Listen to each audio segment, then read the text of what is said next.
Assalamualaikum warahmatullahi wabarakatuh. Selamat sore semuanya. Di sini kelompok saya akan mempresentasikan materi mengenai demand forecasting dan inventory management. Di sini rekan-rekan saya ada saya sendiri dengan NIM 032 dan teman saya Syakila dengan NIM 048, rekan saya Selin dengan NIM 175, ada rekan saya Malia dengan NIM 178.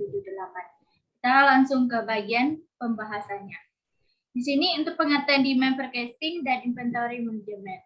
Untuk demand forecasting atau disebut juga dengan peramalan permintaan adalah metode analisis prediktif atau asumsi yang berdasarkan data riwayat sebelumnya dan untuk memperkirakan dan memprediksi permintaan pelanggan terhadap suatu produk di masa yang akan datang. Sedangkan untuk inventory management, yaitu proses pengolahan persediaan barang atau produk yang nantinya akan didistribusikan kepada pelanggan. Proses inventory management termasuk juga kepada bagian pemesanan, penyimpanan, penggunaan, dan penjualan persediaan perusahaan mulai dari bahan mentah hingga ke produk jadi. Next. Oke. Untuk bagian tujuan dari demand forecasting dan inventory management. Yang pertama itu mengenai tujuan dari demand forecasting, yaitu sebuah tujuan yang digunakan untuk penggunaan metode demand forecasting yang dimana untuk mengkaji kebijaksanaan perusahaan yang berlaku saat ini dan pada masa lalu serta melihat sejauh mana pengaruh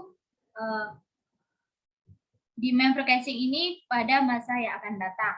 Untuk peramalan ini diperlukan karena adanya time lag atau delay antara saat suatu kebijaksanaan perusahaan ditetapkan dengan saat implementasi. Untuk tujuannya bagian inventory management yaitu untuk menghemat biaya pengeluaran usaha. Misalnya, kerugian perusahaan akibat kerugian finansial, human error, penyimpanan stok barang yang berlebihan, pembelian barang yang tidak perlu, dan lain sebagainya. Next. Untuk jenis metode demand forecasting. Untuk bagian peramalan permintaan, di sini ada dua, yaitu peramalan jangka pendek dan peramalan jangka panjang.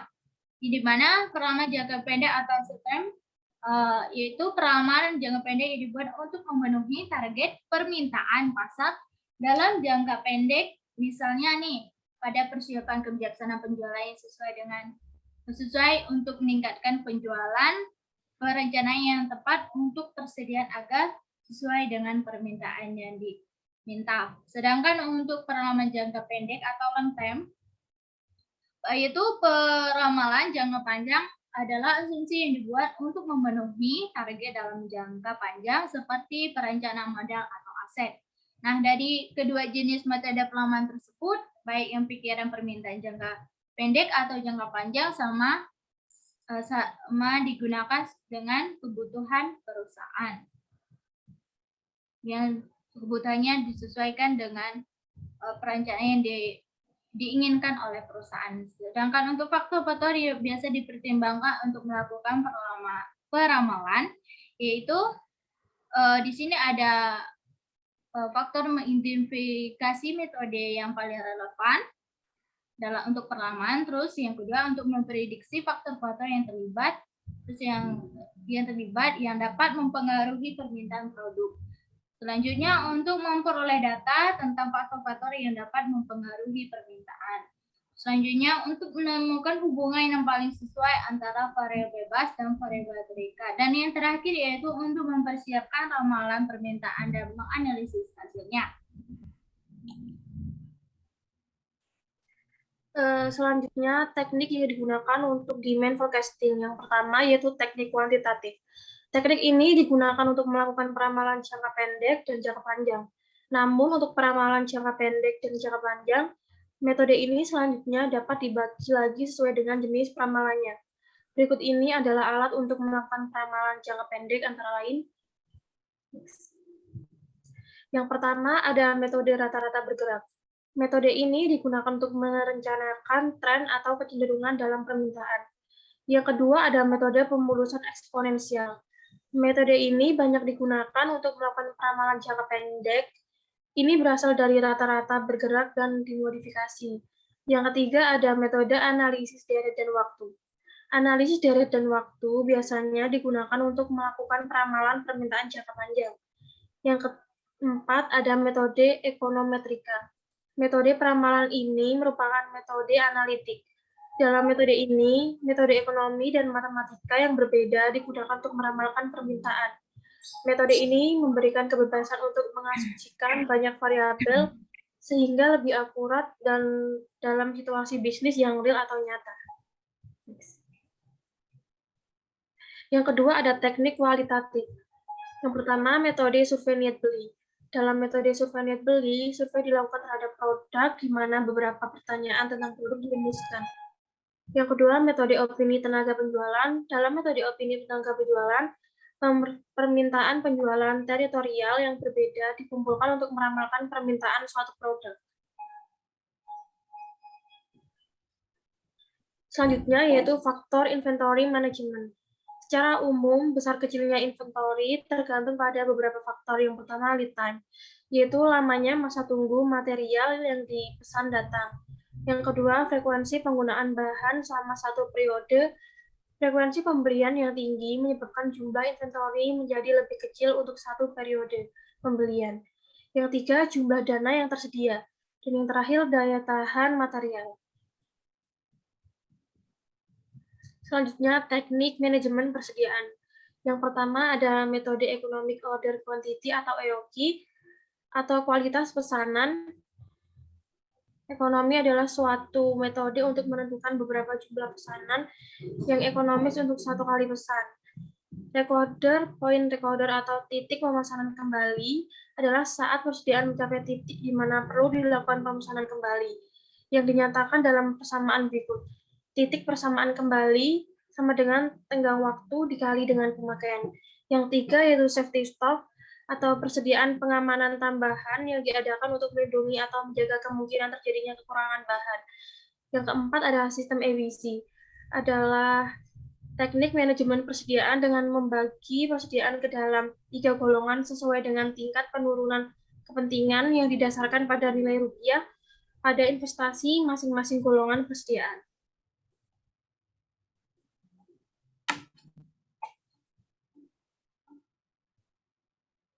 Selanjutnya itu contoh perhitungan demand forecasting dan inventory management. Yang pertama untuk contoh kasus dari perhitungan demand forecasting yaitu pada perusahaan PT Arwana Baru yang bergerak pada bidang peternakan memiliki data penjualan pakan dari Januari 2017 sampai Desember 2017 dengan data sebagai berikut. Lalu akan dilakukan peramalan dengan double exponential smoothing dengan nilai konstanta 0,1. Untuk penyelesaian perhitungannya yang pertama itu mencari nilai single smoothing. Untuk bulan pertama nilai single smoothing digunakan nilai aktual dari bulan pertama yaitu sebesar 1,310. Untuk bulan kedua maka digunakan formula sebagai rumus sebagai berikut.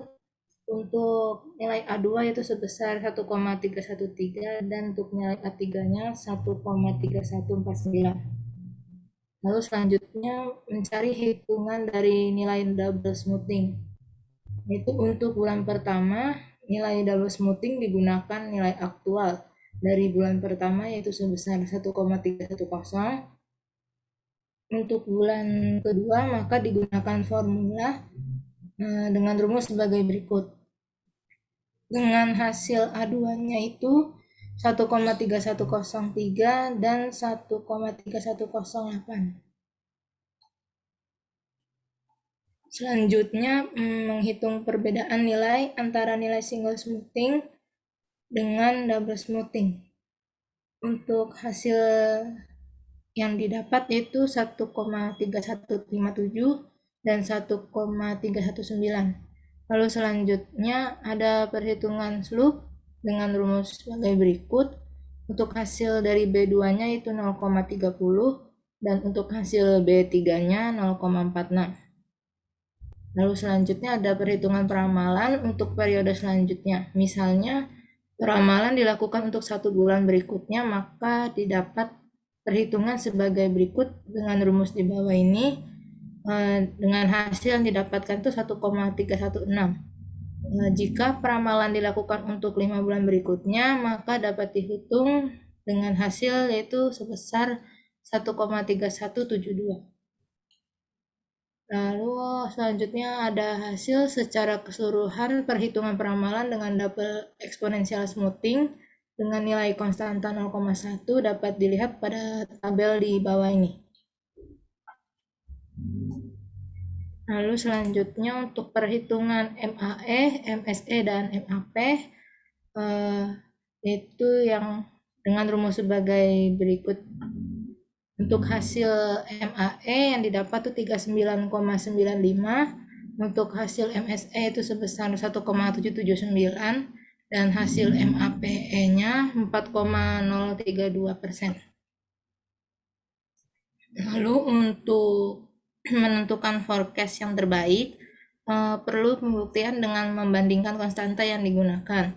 Saat membandingkan dengan beragam nilai konstanta, maka pilih nilai MSE yang paling rendah, karena akan memberikan peramalan yang terbaik dibandingkan dengan nilai konstanta lainnya. Misalnya nilai konstanta 0,1 memberikan nilai MSE lebih rendah dibandingkan dengan perhitungan yang menggunakan nilai konstanta 0,2, 0,3, 0,4, 0,5, 0,6, 0,7, 0,8, atau 0,9. Maka pilihan terbaik adalah peramalan dengan menggunakan konstanta 0,1. Maka untuk peramalan ini periode selanjutnya yaitu bulan Januari 2018 dengan permisalan konstanta terbaik adalah 0,1, hasil yang didapat adalah sebesar 1,431.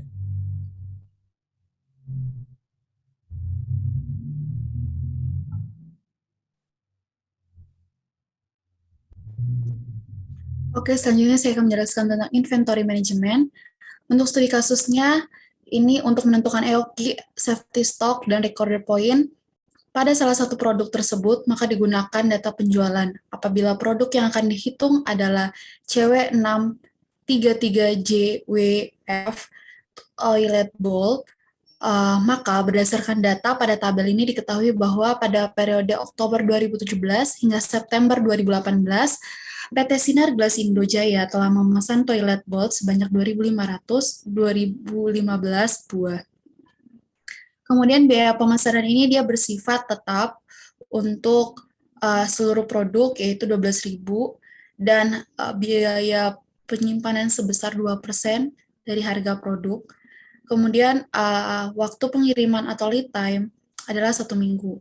Kemudian untuk seluruh produk, manajemen perusahaan menetapkan service levelnya itu 95%. Yang artinya bahwa 95% ini orderan dapat dipenuhi. Berdasarkan informasi tersebut, maka dapat kita uraikan dalam bentuk matematis, yaitu next.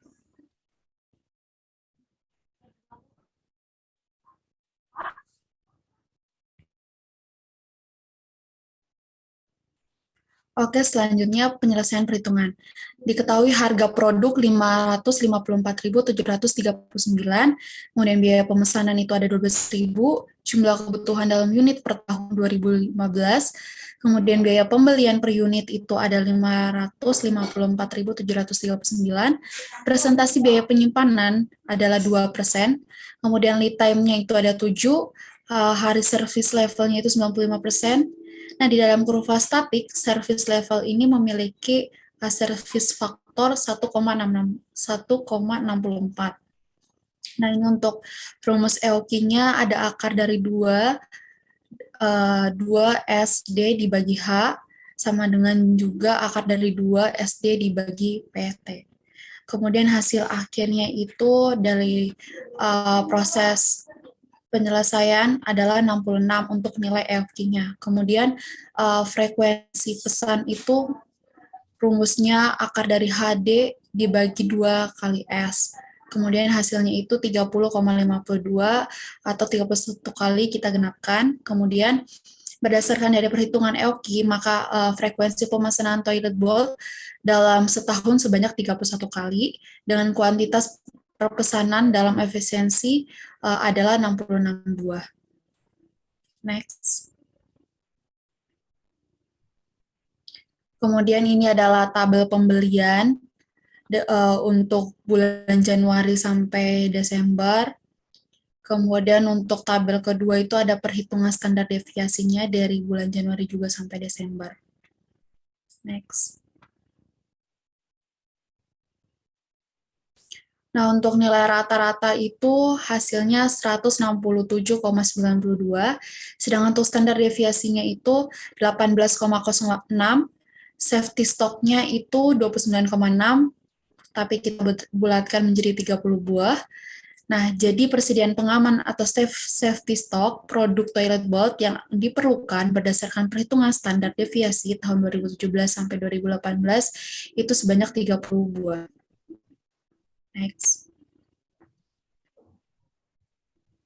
Besarnya ROP menurut perhitungan dari metode EOKI dihitung secara teliti dengan memasukkan perhitungan persediaan pengaman dan pemakaian waktu tunggu. Nah, recorder point ini atau biasa kita sebut dengan ROP dengan tertera ada rumus U kali L, kemudian ditambah SS lead time itu 7 hari, kemudian tingkat pemakaian per harinya itu 6 buah, kemudian penggunaan selama waktu tunggunya itu 40 buah, kemudian kita hitung recorder point-nya 42 ditambah 30 sama dengan 72, kemudian berdasarkan hasil perhitungan ROP menurut metode EOKI, maka PT Sinar Gelas Indowijaya harus melakukan pemesanan kembali saat jumlah buah. Oke, kesimpulannya yaitu demand forecasting atau peramalan permintaan adalah metode analisis prediktif berdasarkan data riwayat sebelumnya untuk memperkirakan dan memprediksi permintaan pelanggan terhadap suatu produk di masa depan. Sedangkan kalau inventory management itu proses pengelolaan persediaan barang atau produk yang nantinya akan didistribusikan ke pelanggan. Proses ini juga termasuk pemesanan, penyimpanan, dan penggunaan dan penjualan persediaan perusahaan mulai dari bahan mentah hingga produk jadi. Baik buruknya inventory management salah satunya bergantung pada tidak tepatnya demand forecasting. Kemudian untuk menghasilkan demand forecasting yang akurat membutuhkan data shop floor secara real time. Data analisis ini juga mampu mengidentifikasi tren mana yang sudah tidak diperhatikan melalui peramalan permintaan yang lebih baik. Nah, perusahaan dapat mengelola inventaris dengan lebih baik, meningkatkan penjualan dan meningkatkan kepuasan pelanggan. Oke, mungkin cukup sekian presentasi dari kami. Saya kembalikan ke moderator. Baiklah, terima kasih. Sekian presentasi dari kelompok kami. Assalamualaikum warahmatullahi wabarakatuh. Waalaikumsalam warahmatullahi wabarakatuh.